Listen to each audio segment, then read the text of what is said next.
नमस्कार, प्रश्नकाल देख रहे हैं आप। आपके साथ मैं हूं दीपक व्यास। 12 जिले के अंता विधानसभा सीट पर उपचुनाव आज संपन्न हो गया है। उम्मीदवारों की किस्मत आज मतदाताओं ने ईवीएम में कैद कर दी है।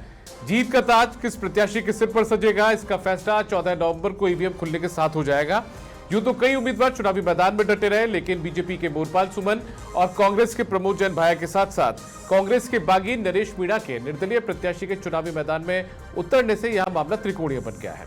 हालांकि जीत के दावे हर दल और उनके प्रत्याशी की तरफ से किए जा रहे हैं। हर कोई अपने मुद्दों, दावों और दलीलों के साथ चुनावी मैदान में उतरा, लेकिन जनता किसके हक में फैसला सुनाएगी, इसके लिए थोड़ा इंतजार करना पड़ेगा। लेकिन परिणामों से पहले जीत के दावे, चुनावी मुद्दे और जनता की समस्याओं समेत विभिन्न मुद्दों पर आज हम चर्चा करेंगे प्रश्नकाल पे। और इस मुद्दे पर चर्चा के लिए हमारे साथ में कुछ खास मेहमान जुड़ चुके हैं। उनका तारुफ, उनका परिचय आपसे करवा देते हैं। हमारे साथ में जयपाल सिंह मांडोता जी जुड़ चुके हैं, भारतीय जनता पार्टी के प्रवक्ता हैं। साथ में ललिता मेहरवाल जी जुड़ चुके हैं, कांग्रेस पार्टी के प्रवक्ता के तौर पर। शोएब खान जी जुड़ चुके हैं, जो कि नरेश मीणा के समर्थक हैं। साथ ही जितेंद्र यादव जी, जो कि जाने माने राजनीतिक विश्लेषक हैं। आप सभी का बहुत स्वागत है। सबसे पहले मैं ललिता जी आपके पास आना चाहता हूं। कांग्रेस पार्टी के तमाम लोग, तमाम नेता एक साथ एक मंच पर पहुंचे, उसका फायदा मिलता हुआ दिख रहा है क्या आज जो वोटिंग हुई है उसके बाद में? हालांकि वोटिंग प्रतिशत बढ़ा है।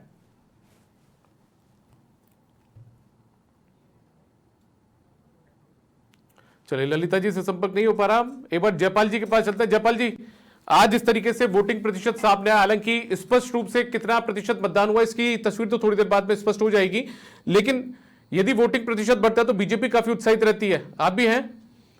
निश्चित रूप से 2023 के मुकाबले 2023 में 81% वोटिंग हुई और अभी यदि देखें तो उससे बढ़कर आ रही है। तो निश्चित रूप से भारतीय जनता पार्टी के जो 2 साल के हमारे जो काम रहे, ऐतिहासिक कार्य रहे, मान ले बजलाल जी के नेतृत्व में जो काम शुरू हुए और ईस्टर्न राजस्थान की यदि बात करें, पूर्वी राजस्थान जहाँ पर चुनाव हुए, चाहे ERCP से लेके हो, चाहे पेयजल की व्यवस्था हो, चाहे किसानों का हो, चाहे मजदूरों का हो, और चाहे तो दूसरे हर क्षेत्र को लेके जो काम हुए पिछले 2 साल में, उन कामों को लेकर हम लोग जनता के बीच में गए। और निश्चित रूप से सुबह से मैं देख रहा हूं कि जिस प्रकार से जनता का वहां पर माहौल है, तो भारतीय जनता पार्टी के जो हमारे कैंडिडेट है मोरपाल जी सुमन, वहां पर अंता में निश्चित रूप से कमल खिलेगा, ऐसी मैं आशा और अपेक्षा रखता हूँ। ठीक है, आपकी भी प्रतिक्रिया पहले लेना चाहूंगा। शोएब खान जी, आप नरेश मीणा के समर्थक हैं। नरेश मीणा अमूमन पिछले, यदि हम इतिहास उठाकर देखें तो बहुत सारे चुनाव उन्होंने लड़ लिए, लेकिन जीत नहीं पाए थे। इस बार अंता में आप लोगों को क्या उम्मीद, क्या हकीकत? हाँ, बिस्मिल्लाहिर्रहमानिर्रहीम। शुरू का नाम लेके जोड़ा मेहरबान और निहायत ही रहम करने वाला है। हाँ, बेहद खुशी और बेहद मसरत है कि आपने हमें जोड़ा और हम अंता 101% जीत रहे हैं। उसकी वजह है कि पिछले 2 साल में जो पर्ची से फर्जी निकले, जब लगातार मर्डर हो रहे हैं, हत्याएं हो रही हैं, किसानों को मुआवजा नहीं मिल रहा, और किसानों ने अंता के हमें आशीर्वाद दिया है और इंशाअल्लाह ताला हम लोग कामयाबी हासिल कर रहे हैं। ठीक है, मतलब आपको लग रहा है कि जीत दर्ज कर लेंगे आप लोग इस बार? 101%। लेकिन आप लोगों की पहचान, मैं नहीं कह रहा हूं, कांग्रेस पार्टी भी इस बात को लेकर कहती है। कई लोग कहते हैं कि ठीक है, आपने कांग्रेस पार्टी को डैमेज करने के हिसाब से जरूर चुनावी मैदान में उतरते, लेकिन जीत नहीं पाते। जैसे बात है आप देवली नियारा की कर लीजिए या फिर छबड़ा की कर लीजिए। देखिए, ऐसा है कि राजस्थान के अंदर हमारा फर्ज है हम कहीं से भी लड़ें, क्योंकि हम लोग आंदोलनकारी हैं। हम लोगों के लिए लड़ते हैं, चाहे से वो मजदूर का हो, चाहे से वो औरत का रेप होता हो, चाहे से किसानों को कुछ नहीं मिलता हो, हम लड़ते हैं। लिहाजा हमारे कमांडर हैं नरेश मीणा साहब, जिन्होंने 2 लड़े और ये तीसरे हम जीतने जा रहे हैं जी। ठीक है, चलिए ठीक है। मैं आपकी भी प्रतिक्रिया जानना चाहता हूं जितेंद्र जी, सबसे पहले कि आप ये जो वोटिंग प्रतिशत आया उसको आप किस तरीके से देखते हैं राजनीतिक विश्लेषक के बतौर? क्योंकि अमूमन बीजेपी उत्साहित रहती है यदि वोटिंग प्रतिशत बढ़ता है या ज्यादा होता है तो, और कांग्रेस मानती है या कांग्रेस से जुड़े हुए लोग मानते हैं कि वोटिंग प्रतिशत कम रह जाता है तो कांग्रेस को फायदा मिल जाता है। दीपक जी, वोटिंग परसेंट बढ़ने का देखो एक कोई फिक्स पैरामीटर नहीं होता। अक्सर कुछ परंपराएं जब देखते हो तो उनमें सबसे ऊपर जो रहती है ना, वो कभी कभी सेंटिमेंट्स होते हैं। अब ये सेंटिमेंट्स अगेंस्ट टू सत्ता भी हो सकता है, ये बात ध्यान रखना। कभी भी ये कहना इस बात को कि बीजेपी के समर्थन या उसके हित के तरफ जाती है, बहुत बड़ा बचकानी बात हो जाएगी। कभी कभी क्या है कि सत्ता के विरोध में सेंटिमेंट भी ऐसा हो सकता है, या वहाँ जो सत्तासीन पार्टी का जो भी एमएलए था, अभी निवर्तमान एमएलए पिछली जो भी, तो उसके विरुद्ध भी जा सकता है। तो सेंटिमेंट्स का उपचुनावों में कभी भी ये मतलब कतई नहीं निकाले जनता जो आज निकल रहा है। पर इतना तय है कि वहां के जो भी बड़े कद राजनीतिक हैं, या तो उन कदों के प्रति, अर्थात 2 ही हैं वो, एक बीजेपी और एक कांग्रेस वाला, उनके प्रति कोई बहुत बड़ा सेंटिमेंट्स जरूर खड़ा किया गया है क्या ये नरेश जी खड़ा करने में कामयाब रहे या फिर वो दूसरे? अब लहर की अगर हम समीक्षा करते हैं या सोशल मीडिया, जैसे मेरे भी अपने स्रोत हैं, बहुत सारे वो हैं, उसकी बात करते हैं, तो ना तो बीजेपी ऐसा कोई लहर पैदा कर पा रही है वहाँ पे जो धरातल पे दिख रहा है, और ना ही कांग्रेस। तो एक कयास लगाया जा सकता है कि ये जो परसेंट बढ़ने वाली जो बात है, हो सकता है ये एंटी भाया जो सेंटिमेंट बनाने की कोशिश नरेश जी ने की है, उसमें वो, मुझे मेरा अनुमान है कि वो सफल होते नजर आ रहे हैं इस आंकड़े के आधार पर। ठीक है ललिता जी, आपकी भी प्रतिक्रिया, क्योंकि आप उस समय करेक्ट नहीं हो पाई थी, क्या लग रहा है, क्या जानकारियां सामने आ रही है अंतर से आप लोगों के पास?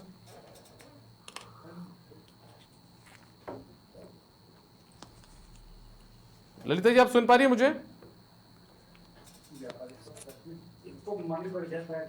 ललिता मेहरवाल जी, आपको आप तक आवाज पहुंच रही है मेरी?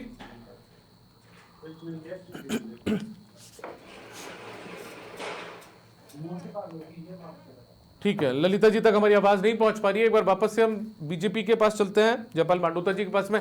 मांडोता जी, आपने सुना होगा जितेंद्र यादव जी को, यदि वोटिंग प्रतिशत बढ़ा तो उसका मायना या उसके कयास सिर्फ ये नहीं निकाले जा सकते कि ठीक है बीजेपी के पक्ष में जाएगा या सत्ता पक्ष के उसमें जाएगा। देखिए, हमारा ये मानना है कि जो अंता का चुनाव है अपने आप में ऐतिहासिक है, अभूतपूर्व है। अभूतपूर्व इसलिए है कि भारतीय जनता पार्टी ने जब पहले दिन कैंडिडेट उतारा तो बहुत सारे लोगों ने परसेप्शन था कि नए कैंडिडेट हैं और अनुभव नहीं है, लेकिन मैं ऐसा मानता हूं कि जो कांग्रेस पार्टी के कैंडिडेट है, प्रत्याशी है, उनका भी नाम जिस हिसाब से हाड़ौती में लिया जा रहा है, और उन्हीं की पार्टी के जो एमएलए थे, जो ईमानदार एमएलए थे, माननीय भरत सिंह जी कुंदनपुर आज दुनिया में नहीं है, तो उन्होंने जिस हिसाब से सबसे करप्ट आदमी भाया साहब को बताया, और वहां पर भाया रे भाया पूरा गांव खाया, ये सब बातें पब्लिक डोमेन में है। हमारा कैंडिडेट की हम कहते हैं कि पहली पंक्ति में, अंतिम पंक्ति में बैठे हुए कार्यकर्ता को उठाकर भारतीय जनता पार्टी में अभूतपूर्व और ऐतिहासिक चीजें हैं कि पहले अंतिम पंक्ति में बैठे कार्यकर्ता को हम चुनाव लड़ा देते हैं। और आज जब चुनाव संपन्न हो गया तो हमने देखा कि किस प्रकार से हमारे कैंडिडेट ने वहां पर लोगों का अभूतपूर्व और ऐतिहासिक समर्थन उनको मिला है। भारतीय जनता पार्टी की 2 साल का कार्यकाल के आधार पर जो काम हुए उनके आधार पर हमने जनता कार्यकाल और जो आपकी योजना थी उसके भरोसे आपको वोट मिला है। हाँ, और आगे जो 3 साल जो अभी पेंडिंग है उनमें, क्योंकि सब लोग, देखिए जनता के लोग इस बात को समझते हैं, अपने अधिकार का अभूतपूर्व रूप से उन्होंने इस्तेमाल तो फिर किया। जनता वो भी याद करेगी, झालावाड़ में हादसा हुआ था, स्कूल की छत गिर गई थी। देखिए, उसमें जो सरकार को करना था, सरकार ने वहां कंपनसेट किया, लोग बच्चों को जो भी देना था वहां पर कंपनसेट करके काम किया। अब ऐसी घटनाएं होती है, लेकिन इस बात को हम मान के चले कि आगे 3 साल में जो डबल इंजन की सरकार है, वहां पर ईआरसीपी का नवनेरा डैम बना है और बहुत सारी चीजें हैं, पेयजल की योजनाएं। जयपाल जी, मैं ये जानना चाह रहा हूं, यदि अच्छे काम सरकार ने किए तो उसके बूते यदि आपको वोट मिलेंगे, तो कुछ यदि कमियां रही या नाकामी रही तो उसका नुकसान भी तो उठाना पड़ेगा। नहीं, मैं वही कह रहा हूं। देखिए, आगे आज जो सरकार है भारतीय जनता पार्टी की, आगे 3 साल भारतीय जनता पार्टी की सरकार रहनी है, और इसी आधार पे अंता के लोगों ने वोट किया है कि आगे जो डबल इंजन की सरकार है, जो मांग, जो डिमांड, जैसा आपने देखा माननीय वसुंधरा राजे वहां कैंपेन को लीड कर रही थी और माननीय मुख्यमंत्री जी ने उनकी समस्याओं को आइडेंटिफाई किया और ये सब प्रॉब्लम्स हैं। अब देखिए, आप जो समस्या है, क्या कोई दूसरा कैंडिडेट जीतने, क्या उनकी समस्याओं का समाधान हो सकता है? इस बात को अंता के लोगों ने समझा है और मैं समझता हूं भारतीय जनता पार्टी के पक्ष में वोट किया। मोरपाल जी, मतलब और कोई व्यक्ति बैठे थे, तभी शायद जनता शामली में कीचड़ में धरने पर बैठी थी। मैंने देखा आज बड़ा अच्छा विकास हाँ, हुआ। उसका बता देता हूं। जो धरने पे बैठे हैं वहां पर मात्र एक मतदान केंद्र है शामली का, 700 समथिंग कुछ वोट है, और वहां पर लोकल जो लोग हैं, वहां से नेता, बहुत सारे पॉलिटिकल लोग हैं वहां पर धरने पे बैठे, जैसी खबरें आई है, लेकिन बाद में उन्होंने वोट किया है जाके। तो मैं नहीं समझता हूं इस प्रकार का कोई विरोध या इस प्रकार का कोई बहिष्कार, अंता जैसे बड़े जहां 2-2.5 लाख वोट हो वहां पर इस प्रकार का कोई सेंटीमेंट। अच्छा, तो ये बड़ा अच्छा मौका है यहाँ मेरे साथी ये भी जनता को जरूर बताएं, मैं भी जिज्ञासु हूँ कि वोट किया उस गांव के लोगों ने, तो वो किसके कहने पे किया और वो वोटर किधर गए?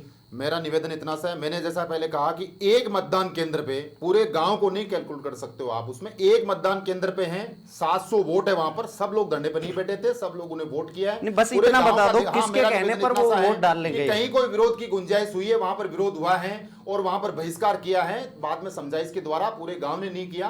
बाद में पूरे गांव तो पहले वोट कर रहा है, एक मतदान केंद्र का विषय आया है। तो इस प्रकार यदि पूरे विधानसभा क्षेत्र में कहीं कोई छुटपुट घटना हुई है तो इसको केवल एंटी बीजेपी नहीं, मैं तो कह रहा हूं ओवरऑल यदि माहौल को देखा गया तो भारतीय जनता पार्टी के पक्ष में जनता ने तय किया है और वहां पर कमल का खिलना तय है। ठीक है, जितिन जी, आप कुछ बोलना चाह रहे थे? जी, मैं ये कहना चाह रहा था, बिल्कुल ठीक हो सकती है इनकी बात कि वो ना देखा जाए। इनका निवेदन है जनता से कि इस तथ्य को भारतीय जनता पार्टी के अगेंस्ट ना देखा जाए। बिल्कुल नहीं देखेंगे, पर विकास के अगेंस्ट तो देखेंगे, क्योंकि जनता वहाँ ऐसे कीचड़ में बैठी मुझे दिखी थी। देखो, मैं आपको एक तथ्य सहित बात बताता हूँ। कुछ स्रोत हैं मेरे जो धरातल से वहाँ बहुत कैलकुलेट करके, बिल्कुल वो मुख्य मीडिया से हटके, एकदम हटके, तो लोगों के अंदर वहाँ एक बड़ा सेंटिमेंट्स, आप इसे बिल्कुल भी, और ये नहीं कहें कि मैं किसी पार्टी के विरुद्ध बोल रहा हूँ या नहीं बोल रहा हूँ। मैंने लाइव उन लोगों को सुना, लगभग 1070 लोगों की अलग अलग गांवों में से बातचीत का रिकॉर्ड का डेटा मेरे पास है। आप इस मामले को प्रशांत किशोर की कार्यशैली से जोड़ सकते हैं। 1070 अलग अलग आंकड़े मैंने जब वहाँ के लिए, तो वहाँ पे मैंने ये देखा कि प्रमोद जैन भाया के विरुद्ध तो एक इस तरह का सेंटिमेंट बहुत तेजी से दौड़ रहा है, जैसे साउथ इंडिया की फिल्मों में विलेन का सा रोल होता है ना, वो खलनायक का रोल, कि वो आया लूट के, इस तरह का हर व्यक्ति में ये सेंटिमेंट मैंने वहाँ पे 1000 आंकड़ों के आधार पर लगभग मैंने पाया। तो कहीं ना कहीं यहाँ नरेश जी सफल होते नजर आ रहे हैं, वो भावनात्मक जो उन्होंने कार्ड खेला। अब आते हैं दूसरे कैंडिडेट बीजेपी की तरफ। वहाँ विकास और डबल इंजन शब्द बहुत ज़्यादा इस्तेमाल होता है। अगर ऐसा है तो सारी गाड़ियां, हमारे साथी लोग भी जब जा रहे थे, तो जब वीडियो कॉल मैं कर रहा था ना, तो उनके चेहरे कभी कभी आधे कट जाते थे। मैं पूछता था क्या हो रहा है, बोलो गड्ढे ही इतने हैं इसमें। फिर दूसरा एक दो गांवों की और स्थिति देखी, और बाद में जब सेंटिमेंट्स की धरातल पर चर्चा करी, आप सहमत हो ना हो ये तो आंकड़े बता देंगे, ये जो परसेंट, वोट परसेंट की बात जो आ रही है ना सर बढ़ने की, मुझे ऐसा लगता है कि ये एंटी द्विदलीय सत्ता के विरुद्ध, ये एक के विरुद्ध नहीं है, ये दोनों के विरुद्ध है। मतलब मौजूदा सरकार और जो कांग्रेस ने जो प्रत्याशी दिया उसके खिलाफ डेफिनेटली यहाँ नुकसान दोनों का ही हो रहा है। अब आंकड़ों की अगर गणित में बात करें तो पिछली बार जब पिछला जो 23 का चुनाव हुआ था, उसमें विजेता ने 49.64% मत लिए थे, लेकिन इस बार आंकड़ा बिल्कुल बदलेगा। मेरा अनुमान ये है कि इस बार जहां तक मेरे आंकड़े कहते हैं, नरेश जी 32-33 के आसपास, मतलब सबसे ज्यादा लीड करते लग रहे हैं मेरे हिसाब से। बाकी 22 और 27 के आसपास सिमट जाएगा। सबसे ज्यादा नुकसान जो हो रहा है ना, वो कांग्रेस को हो रहा है। धरातल की जो सच्चाई मुझे नजर आ रही है, बाकी तो खैर परिणाम भविष्य के गर्भ में है। और ये जो झालावाड़ में स्कूल हादसा हुआ, इसका भी कोई असर दिखेगा? सर बहुत ज्यादा, आप इसको टेक्निकली समझिए। जहां की साक्षरता दर थोड़ी कम होती है, जहां स्थानीय रोजगार नहीं है, रोजगार के लिए लोग पलायन करते हैं। आप कल्पना कीजिए, ऐसी जो जनसंख्या या आम जो आवाम होती है, ऐसी आवाम वास्तव में सेंटिमेंटल होती है। मैं जिस एरिया से आता हूं, मैं एनसीआर से आता हूं बेसिकली, हमारे यहाँ आपको पशु चोर या साइकिल मोटरसाइकिल चोर भी ग्रेजुएट मिलेगा। आप थानों से रिकॉर्ड लेके देख लो, क्योंकि आप इतना वहां पे समझ है और लिटरेसी भी अच्छी है। लेकिन उधर की आप बात करोगे, वहां ना तो साक्षरता ना रोजगार का। तो ऐसे लोगों में, ऐसी जनता में सेंटिमेंट्स, जातिगत आंकड़े धरे के धरे रह जाते हैं कई बार। और सेंटिमेंट्स यदि कोई खड़ा करने में सफल रहा तो डेफिनेटली मैं ऐसा मानता हूं, आप मेरी बात से सहमत असहमत हो सकते हैं, पर मैं मानता हूं कि जो सेंटिमेंट की दौड़ में आगे निकल गया उसको फायदा होता, मुझे तो नजर आ रहा है। ठीक है, ठीक है। शोएब खान जी उत्साहित होंगे अब आप इतनी बात सुनकर? नेचुरली है, जैसे कि जनाब ने कहा कि हमें मिल रहे हैं 33%। मैं आपको बता दूं, जितने भी गांव हैं वहाँ से हम लीड कर रहे हैं, और वहाँ पे जो वोटिंग हुई है 90 अबाव हुई है, 90-95। और जो शहरों में है जहाँ पे 60 और 70% हुआ है। तो टोटल चीज़ साफ साफ है कि हमें किसानों ने और मज़दूरों ने, इन्होंने सब ने हमें सपोर्ट करा है, और इंशाल्लाह हम कामयाब हो रहे हैं। और हम लोग आने वाले 2028 के अंदर कांग्रेस और बीजेपी का राजस्थान से फुटबॉल बनाएंगे इंशाल्लाह ताला। अच्छा, मुझे ये बताइए शोएब खान जी, जो नरेश मीणा का जो चुनाव प्रचार मैंने देखा है या जितने उनके बारे में सुना, वो चुनाव जो है वो बीजेपी यानी सत्ताधारी दल से लड़ने की बजाय सिर्फ प्रमोद जैन भाया से लड़ते हुए नजर आया। पूरा चुनाव जो उनका कैंपेन था वो ये दिखा मुझे। देखिए, ऐसा है कि बीजेपी तो वहाँ पे हमारे फाइट में ही नहीं है, आपको मैं साफ बता दूं।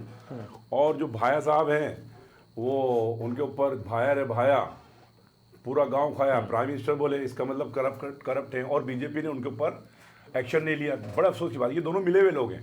लिहाजा जो पब्लिक ने, अंता की पब्लिक ने हमें वोट किया, इन दोनों के खिलाफ किया, और यही वजह है कि हम लीड कर रहे हैं और हम जीत रहे हैं। और आने वाले समय के अंदर 2028 के अंदर हाड़ौती और पूर्वी राजस्थान के अंदर हम इन दोनों का सफाया कर देंगे इंशाल्लाह ताला। नहीं, इसमें मैं एक बात जोड़ूंगा, अगर आप सहमत हैं तो। इसमें क्या है, मुझे ये लगता है कि बीजेपी से शायद इसलिए वो नहीं टकराए होंगे कि बीजेपी का जो माइक्रो मैनेजमेंट है ना सर, ये पूरा जग जाहिर है कि बीजेपी के माइक्रो मैनेजमेंट से इतना संसाधन नरेश जी के पास प्रतीत नहीं होते। तो नरेश जी को सबसे महत्वपूर्ण किसी भी राय देने वाले या उनका सही टाइम पे सही मूव ये रहा कि और बाकी चीज कर सके या ना सके, हमें इन सब का तोड़ सेंटिमेंट्स से देना चाहिए, शायद वो इस तरफ तब बढ़े। अब हम आपको बता दें कि मैं आता हूँ, वापस आता हूँ। जयपाल जी भी हमारे साथ में मौजूद है। जयपाल जी, जो बात मैं इनसे कर रहा था शोएब खान जी से, वो आप लोगों के लिए भी कहीं ना कहीं ठीक लगती भी बैठती होगी, मुकम्मल होगी चीजें आपके लिए, क्योंकि बड़ी बात ये थी कि आप लोगों को चुनाव में एक तरीके से लड़ना था कांग्रेस पार्टी के प्रत्याशी से, और यहाँ पर नरेश मीणा जिस तरीके से बागी होकर चुनावी मैदान में उतरे, तो वो कहीं ना कहीं आप लोगों के लिए फायदे का सौदा साबित होता हुआ दिखा आप लोगों को। देखिए दीपक भाई, भारतीय जनता पार्टी हर चुनाव को शिद्दत से लड़ती है, और पिछले यदि 2 साल के कार्यकाल के दौरान आप देखें तो लगभग 80 चुनाव हुए हैं, जिसमें लोकल बॉडीज के भी हुए हैं, एमएलए के भी हुए हैं। आप उनका पूरा एनालिसिस करेंगे तो भारतीय जनता पार्टी ने 60 से ज़्यादा सीटों पे चुनाव जीता है। यानी कांग्रेस के पास सिटिंग एमएलए था, वहाँ भी भारतीय जनता पार्टी की जीत हुई है। यहाँ पर भी अंता में भी भारतीय जनता पार्टी ने इस प्रकार के कोई समीकरणों पे कैलकुलेशन नहीं करती है। भारतीय जनता पार्टी का संगठन चुनाव लड़ता है, और छोटे छोटे कार्यकर्ता से लेके मुख्यमंत्री तक सब उसको शिद्दत से लड़ते हैं, और मैं समझता हूँ वही चुनाव हमने अंता में लड़ा है, और सबको साथ में लेकर, और जनता का अभूतपूर्व सहयोग, समर्थन और वोट वहाँ पर हमको मिला है, और इसी बेस पे भारतीय जनता पार्टी चुनाव लड़ती है। इसीलिए एकजुटता दिखाने की कोशिश की गई, 2 बार रोड शो हुए मुख्यमंत्री के। बिल्कुल, देखिए मैंने कहा कि भारतीय जनता पार्टी का संगठन पूरी शिद्दत के साथ में पन्ना प्रमुख से लेकर बूथ समिति तक लेकर हमने हर चुनाव को, और अंता की सीट कोई इससे कोई सरकार पे प्रभाव या ऐसा नहीं पड़ना है, लेकिन ये तय है लेकिन सर सरकार के कामकाज पे तो प्रभाव पड़ता है, सरकार के कामकाज का आकलन तो होता है। दीपक भाई, अंतिम अदालत जो होती है लोकतंत्र में, वो जनता होती है, और जनता के बीच में जाकर इसको सर्टिफाई करना होता है। और हमने बार बार लोकल बॉडी से लेके कई बाई इलेक्शंस हुए हैं, एमएलए के भी हुए हैं, और वहां पर भारतीय जनता पार्टी को जनता ने समर्थन दिया है, और जनता ने इसको प्रमाणित किया है कि मान लीजिए जो माननीय भजनलाल जी जो काम कर रहे हैं निश्चित रूप से जनता के फेवर में है, और आगे जो 2047 का जो विकसित राजस्थान का सपना है, वही सपना राजस्थान का 8 करोड़ लोगों ने उनको आशीर्वाद और समर्थन दिया है, और अंता के लोग भी उनको दे रहे हैं। विकसित की बात करते हैं आप लोग। मैं आता हूं सर, एक बार ललिता मेहरवाल जी अब हमारे साथ में कनेक्ट हो चुकी है, मैं एक बार उनके पास जाऊंगा। ललिता मेहरवाल जी, क्या कुछ रिपोर्ट कांग्रेस पार्टी की संगठन के पास पहुंच रही है चुनावों को लेकर? उत्साहित हैं आप लोग या मायूसी? नहीं, मायूसी किस चीज की मायूसी? नहीं, वोटिंग प्रतिशत को लेकर पूछ रहा हूं। नहीं, मैं बता रही हूँ कि वोटिंग जो हुई है, जो इतनी बड़ी संख्या में जो वोटिंग हुई है, तो हमें पूरी उम्मीद है कि जो प्रमोद जैन भाई है बहुत अच्छे मतों से जीतने वाले हैं, और कांग्रेस पार्टी पूरी तरह से उत्साहित है इस चीज को लेकर, क्योंकि जिस प्रकार से ये जो इतनी बड़ी बड़ी बातें कर रहे हैं, विकास की बात कर रहे हैं, तो इनको पता होगा कि धरातल पे गए होंगे, देखा होगा इन्होंने कि 2 साल में इन्होंने क्या विकास किया है, किस तरीके का विकास किया है। आज इसीलिए तो उनको 2 बार रोड शो करने पड़े, क्योंकि विकास के नाम पे तो ये मांग ही नहीं सकते, कुछ किया होता तो ये मानते ना। गांव तो और नहीं जिस खाया ना। तरीके से बाई इलेक्शन, अभी आप छोड़िए एक मिनट, बाई इलेक्शन जो हुए हैं वो आप ही के विधायक द्वारा आपराधिक होने के कारण उनकी विधायकी खत्म हुई है। उसके बाद में भरत सिंह जी भी कुछ कह के गए ना, गांव नहीं खाया। भरत सिंह जी हमने नहीं कह रहे, भरत सिंह जी कह के गए। रुकिए, आप विकास के नाम पे जाते तो गांव खा गए, गांव विकास के नाम पे वोट मांगते। आप ये देखिए ना, एनालिसिस किया गया किस तरीके से, रोड ही नहीं है वहां पर। 2 साल में आपने किया क्या है? किसानों की जो है, उससे पहले तो आप भी थी, आपने क्या किया? बेरोजगार युवा थे, तो इस तरीके की बहुत सारी चीजें थी। तो हम लोग पूरी तरह से निश्चिंत है, क्योंकि जो जिस तरीके से पिछली सरकार, कांग्रेस की जो सरकार थी, जिस तरीके से जन कल्याणकारी जो कार्य किए गए थे, कल्याणकारी जनता के लिए कार्य किए गए थे, वो जनता के मस्तिष्क में आज भी है। और ललिता जी लेकिन जो गलती हुई है, ललिता जी, इससे बीजेपी भी अछूती नहीं है, बीजेपी भी इससे अछूती नहीं है। बीजेपी से भी सवाल पूछा जाना चाहिए कि कंवरलाल मीणा सरीखे लोगों को आपने टिकट दिया, उसके बाद में उनको सजा हुई, तो ऐसे में हो सकता है उनको भी चुनाव के अंदर नुकसान मिले। कोई बड़ी बात नहीं है इन सब चीजों में, ज्यादा आकलन मैं नहीं कर सकता, चुनाव परिणाम बता देंगे। लेकिन आप लोगों के पास क्या प्रमोद जैन भाई के अलावा कोई विकल्प नहीं थे? लगातार उन्हें टिकट देकर रिपीट किया। प्रमोद जैन नहीं, भरत सिंह जी को दिक्कत थी मैडम, दिक्कत भरत सिंह जी को थी। आज जनता उनको पसंद करती है, जनता ने उनको अपना समर्थन दिया है। ललिता जी, समस्या भरत सिंह जी को थी, वो नहीं है अभी इस दुनिया में, लेकिन उन्होंने बहुत सवाल खड़े किए। समस्या तो प्राइम मिनिस्टर को भी थी, प्राइम मिनिस्टर भी खुद कह के गए हैं। चलिए, वो तो दूसरे दल के हो सकते हैं, लेकिन भरत सिंह जी तो इन्हीं के दल के थे। फिर एक्शन नहीं कर रही गवर्नमेंट। मैं एक बात हूँ, सभी की अपनी विचारधाराएं होती है, लेकिन ठीक है, प्रमोद जैन भाया जी ने फिर भी जनता के मन में जो 2 साल का इनका कार्यकाल है उसको देखते हुए तो प्रमोद जैन भाया ने काफी विकास किया वहां पर। वो तो जनता भी मान रही है वहां की कि वास्तव में हम जो अनबिलीवेबल, बिना सत्ता में रहते हुए कैसे काम किया, वो काफी इनके कंपैरिजन में तो काफी बेहतर कार्य किया है, इसलिए ज्यादा अच्छा, इनसे तो बेहतर वही है। अच्छा, आपकी लड़ाई की स्थिति इस चुनाव में नरेश मीणा से लड़ाई थी या मोरपाल सुमन से थी? ललिता जी, ये जो मुकाबला था अंता के उपचुनाव का, ये किससे था? नरेश मीणा से या बीजेपी से मोरपाल सुमन? देखिए, नरेश मीणा जी से तो कोई वो ही नहीं था हमारा, और जो मोरपाल सुमन जी था इनका तो चुनाव उठा ही नहीं है एक तरीके से, तभी तो इनको 2 रोड शो करने पड़े। एकदम लास्ट में आके वसुंधरा जी आए हैं और फिर मुख्यमंत्री जी भी आए हैं, और एक बार भी नहीं 2 बार रोड शो करने पड़े। तो आप देख लीजिए इनकी क्या स्थिति थी। तो हम लोग बहुत अच्छी मजबूत स्थिति में थे, प्रमोद जैन भाया जी काफी अच्छी मजबूत स्थिति में थे। जो अंता की जनता है उसने उनको पूरी तरह से शोएब खान जी, आप तो मुकाबले में ही नहीं थे। प्रचंड बहुमत से हम विजयी होंगे वहां से। आप मुकाबले में नहीं थे, ये हमारा मानना है। मैं तो ये कह रहा हूँ, मैं पूरा 1 महीने वहां पे रहा हूँ और मैंने इन दोनों को ही नहीं देखा। It's true fact. बस सिर्फ ये दिखे तो रोड शो भी दिखे, उसके अलावा ये कहीं दिखे ही नहीं है। तो जनता ने जो है हमें बहुत आशीर्वाद दिया है, और मैं अंता की, सीसवाली और मांगरोल की जनता को सलाम करता हूँ कि उन्होंने हमें इस लायक समझा कि हम उनके हक के लिए लड़ेंगे, यलगार करेंगे। और एक और बात बता दूं, जैसे रिजल्ट आएगा, अंता के जो जितने भी किसान हैं जिनको बीमा नहीं मिला है, इमीडिएटली नरेश मीणा जो है कलेक्ट्रेट पे बैठेंगे, और जब तक बैठेंगे जब तक किसानों का बीमे की राशि नहीं मिल जाती। ये हमारा आंदोलन है, हम लोग आंदोलनकारी हैं। हम रिजल्ट चाहे कोई भी है लेकिन बैठेंगे जरूर है सर। डू इट, हम लोगों का काम ही है ये सर। हम जनता के लिए लड़ते हैं, जहाँ पे भी जनता को परेशान। अब आप ये बताइए, 2 साल में इतने मर्डर हो गए, सब कुछ हुआ है, ये कांग्रेस कहाँ है? गायब है।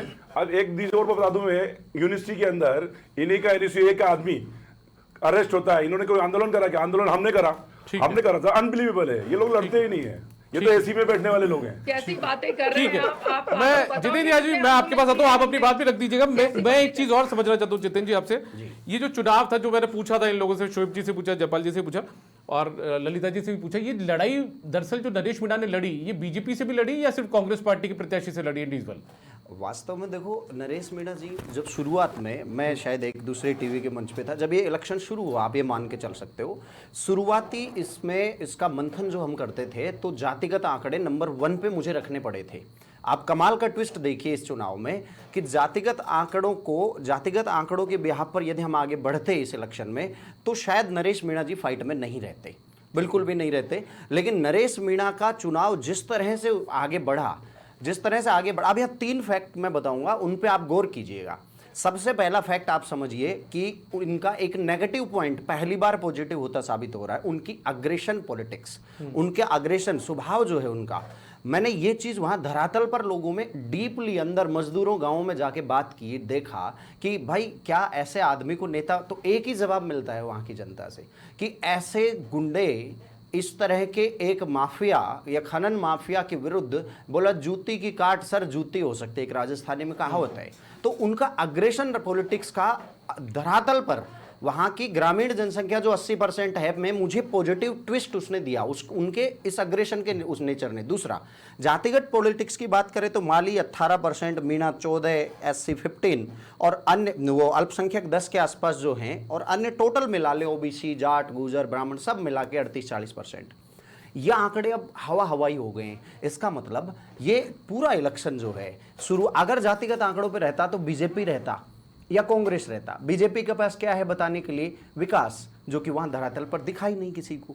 जब बीजेपी आउट होती नजर आई, फिर भाया उड़े उस आंधी में, तो यहां ये इलेक्शन ने बड़ा ट्विस्ट लिया। आज मेरे पास कहने को ये 3 शब्द हैं, जातिगत आंकड़े नेपथ्य में चले गए। फिर ये धारा किसने बनाई? ये एकदम से तेरा ये जो लहर है, ये लहर कहां से आई जानना तो पड़ेगा ना। तो इस लहर, ये जो है लहर, ये मुझे लगता है कि 2 मुख्य दलों के विरुद्ध लोगों की भावनाओं की लहर है। इसे हो सकता है ये नरेश जी भुना ले। ठीक है सर। जयपाल जी, आपकी आखिरी टिप्पणी, मेरे पास समय की कमी है।